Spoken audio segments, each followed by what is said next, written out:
வாழ்க்கையின் விசித்திரம் என்பதைப் போலவே என்னுடைய அன்பு சகோதரி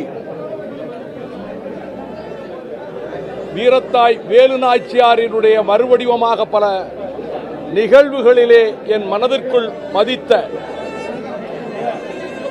மாண்புமிகு டாக்டர் புரட்சித் தலைவி அவர்கள் 5ஆம் தேதி இரவு அப்பல்லோ மருத்துவமனையில் மறைந்தார். அதே மருத்துவமனையில் அதே விதத்தில் இதயம் நின்று இன்று அதிகாலையிலே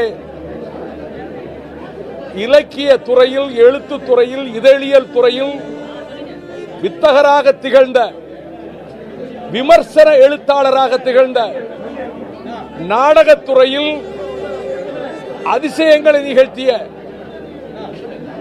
காவியங்களை தருவதில் நிகரற்ற படைப்பாளியாக வாழ்ந்த மரியாதைக்குரிய துக்ளக் ஆசிரியர் சோ ராமசாமி அவர்கள் மறைந்தது எனக்கு எல்லையற்ற வருத்தத்தை தருகிறது. காரணம், நான் பல ஆண்டுகளாக அவரோடு பழகி இருக்கிறேன். அவரை முதலாக வெள்ளித்திரையில் பார்த்தது 63ஆம் ஆண்டு நடிகர் திலகத்தினுடைய பார்மகளே பார் திரைப்படத்தில் நகைச்சுவை பாத்திரத்தில் வந்தார். அதன் பிறகு நான் சட்டக்கல்லூரியில் படிக்கிற போது அவருடைய மனமொரு குரங்கு நாடகத்தை பார்த்தேன். பிறகு திரைப்படமாக்கப்பட்ட போது மாணவர்களை வைத்து ஒரு ஷூட்டிங் நடத்த வேண்டும் என்று ஒரு காட்சிக்கு சட்டக்கல்லூரி மாணவர்களை அழைத்திருந்தார்கள். நான் ஒரு 50 மாணவர்களோடு சென்று அந்த ஷூட்டிங்ல நாங்கள் கலந்துகிட்டோம். ஒரு 5 நிமிஷம் அந்த காட்சி வரும். அப்பொழுது சோ ராமசாமி அவர்களிடத்தில் வேடிக்கையாக பேசிய பொழுது அவருடைய கூர்த்த மதி, புத்தி கூர்மை என்னை ஈர்த்தது. அதன் பிறகு தங்கப்பதக்கம் திரைப்படத்தில் அப்பொழுது திராவிட முன்னேற்ற கழகத்தை விமர்சிக்கின்ற பாத்திரம்தான். கவுன்சிலராகவும் போலீஸ் ஏட்டாகவும் இரட்டை வேடத்தில் சோ அவர்கள் நடித்தார்கள். முகமது பின் துக்ளக் அன்றைய அரசை கடுமையாக விமர்சிப்பதுதான். ஆனால் பெர்னாட் ஷாவினுடைய ஆப்பிள் கார்ட்டை போல முகமது பின் துக்ளக் புகழுக்கு உச்சிக்கு கொண்டு சென்றது. அவர் பெயரே துக்ளக் என்று நிலைத்து விட்டது. அவர் என்னை கடுமையாக விமர்சித்து கேள்வி பதில் எழுதுவார். ஆனால் என் இலக்கிய உரைகளை பற்றி சொல்லும் போது இத்தகைய நினைவாற்றலோடு இவ்வளவு பதிவுகளை செய்யக்கூடிய திறமை வைகோவுக்கு இருக்கிறது என்று அவர் பாராட்டியதை நான் மறக்கவில்லை. நான் இலங்கை தீவுக்கு சென்று வன்னி காடுகளில் என் தலைவன் பிரபாகரனை சந்தித்து விட்டு திரும்பிய போது திராவிட முன்னேற்ற கழகம் என்னை கைகழுவுகின்ற நிலை எடுத்த போது ஒரு கார்ட்டூன் போட்டார். துக்ளக்கில் ஒவ்வொரு சட்டையாக ஆணியில் தொங்கும். ஒரு சட்டை இந்திய எதிர்ப்பு இருக்கும், ஒரு சட்டை ஈழ ஆதரவு என்று இருக்கும், ஒரு சட்டை மாநில சுயாட்சி இருக்கும். பக்தா, விவரம் தெரியாம போயிட்டே, எந்த சட்டை எப்ப மாட்டான்னு உனக்கு தெரியலையேன்னு என்னைய சிசுவனா போட்டு என் தலைவரை குருவா போட்டு ஒரு அட்டப்பட கார்ட்டூன் போட்டிருந்தாரு. அது இன்னைக்கு பத்திரமா வச்சிருக்கிறேன். அவரை பொறுத்தமட்டில் நான் அவரை மதிப்பதற்கு காரணம் ராஜாஜி எழுதிய வியாசர் விருந்தும் சக்கரவர்த்தி திருமகனும் அழியாத இலக்கியங்கள், அழியாத காவியங்கள். அதை போலவே சோ அவர்கள் எழுதிய மகாபாரதம் பேசுகிறது, ஒரு அழியாத காவியம். ராஜாஜி சுருக்கமாக எழுதினார் மகாபாரதத்தை வியாசர் விருந்து என்று. சோ அவர்கள் விரிவாக எழுதினார். 18 நாள் யுத்தம் முடிந்து பீஷ்மர் அம்பு படுக்கையில் இருக்கிற போது தர்மபுத்திரனுக்கு சொல்லுகிற நீதி கதைகள் இருக்கிறதே, அது ஒவ்வொரு அரசியல்வாதி படிக்க வேண்டியது. நான் பல நேரங்களில் மகாபாரதத்தில், நான் பெரிய எழுத்து மகாபாரதத்தில் இருந்து நான் ஈடுபாடு கொண்டவன். அவரிடம் சந்தேகம் கேட்பேன், வாக்குவாதம் செய்வேன். அவர் இல்ல திருமணத்துக்கு அழைக்க என் வீட்டுக்கு வந்தார். 2 திருமணங்களுக்கும் சென்றேன்.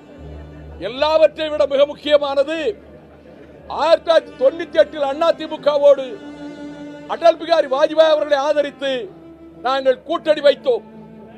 அதிமுக ஆதரவை விலக்கிக் கொண்ட போது திமுக உள்ளே நுழைந்தது.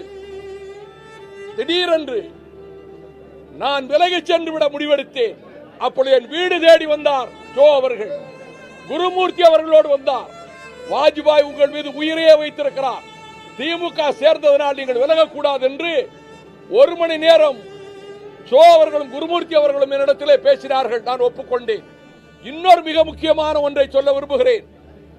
அந்த கட்டத்தில் இந்த தொகுதி பங்கீடுகள் வருகிற போது 99 எங்களுக்கு உரிய தொகுதிகள் கொடுக்கவில்லை கலைஞர் என்ற போது ஷோ அவர்கள் வீரபாண்டி ஆறுமுகத்தின் மூலம் சொல்லி நாங்கள் கேட்ட தொகுதியை வாங்கி கொடுத்த அந்த உடன்பாட்டை உறுதி செய்தார். 2011 அனைத்து இந்திய அண்ணா திராவிட முன்னேற்ற கழகத்தில் சகோதரி ஜெயலலிதா என் மீது அன்பு வைத்திருந்தாலும் எங்களுக்கு மிக குறைந்த இடங்கள் கொடுக்கப்பட்டு நான் கூட்டணியிலிருந்து வெளியேறுகிறேன், தேர்தலை புறக்கணிக்கிறேன் என்று முடிவெடுக்கிற கட்டத்தில் ஷோ அவர்களும் மிகுந்த முயற்சி எடுத்து எப்படியாவது இடத்தில் பேசிவிட வேண்டும் என்று ரமேஷ் மூலமாகவும் நம்முடைய மைப்பா நாராயணன் மூலமாகவும் முயற்சி செய்திருக்கிறார்.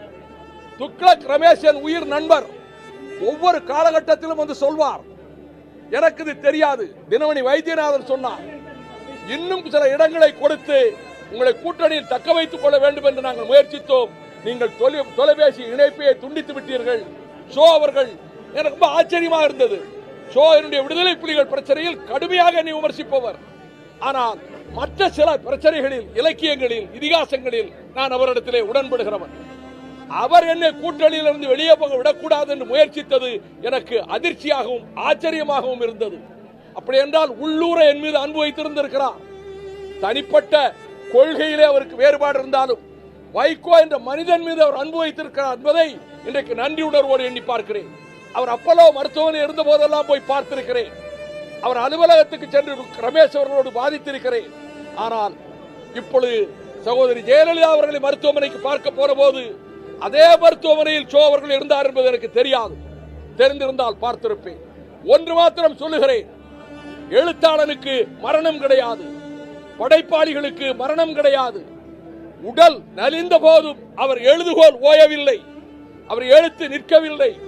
அவர் படைத்தது, குறிப்பாக மகாபாரதம் பேசுகிறது, காலத்தை வென்று நிற்கும். as a critical writer, as a critic, அவரை போல சட்டையர் இன்னொருத்தர் பிறந்துதான் வர வேண்டும். ஜோ ராமசாமி புகழ் நிலைத்திருக்கும். அவரை இழந்து கண்ணீரில் தவிக்கும் அவரது மகன், மகள், மருமகன், மருமகள், அவருடைய துணைவியார்,